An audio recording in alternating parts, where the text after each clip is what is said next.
चुनाव के मौसम में हर पार्टी अपनी रणनीति बनाती है, लेकिन फर्क इस बात पर पड़ता है कि उस रणनीति को जमीन पर कैसे उतारा जाए। पिछले कुछ हफ्तों में एक नाम सुर्खियों में है और वो है बहन जी मायावती। 9 अक्टूबर की ऐतिहासिक रैली से शुरू हुआ सिलसिला अब बिहार तक पहुंचा और अब उसकी अगली मंजिल दिल्ली बताई जा रही है। सवाल उठ रहे हैं कि दिल्ली में आखिर क्या होने वाला है, क्यों हर बार जब बहन जी दिल्ली जाती हैं तो राजनीतिक हलकों में हलचल मच जाती है। क्या ये किसी बड़ी रणनीति की शुरुआत है या फिर 2027 की तैयारी का संकेत? इन सवालों के जवाब जानने से पहले आइए समझते हैं इस पूरे मिशन की परतें जो शायद भारतीय राजनीति की अगले अध्याय की पटकथा भी लिखने जा रही है।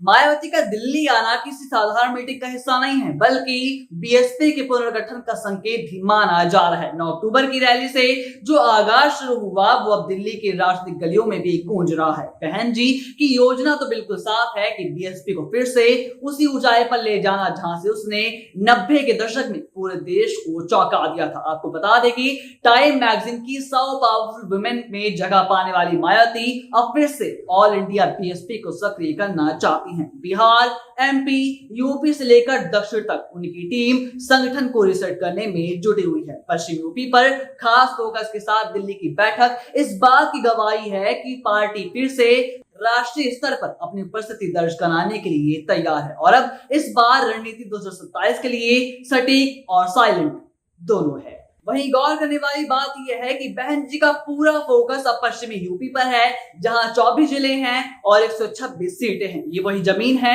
जहां से बीएसपी की जड़ें मजबूत हुई थी। इस बार बहन जी डीएम कॉम्बिनेशन यानी कि दलित और मुस्लिम पर जोर दे रही हैं। पार्टी के भीतर भी बड़े पैमाने पर फेरबदल हुआ है। पुराने विवादित पदाधिकारियों को हटाकर नई नियुक्तियां भी की जा रही हैं।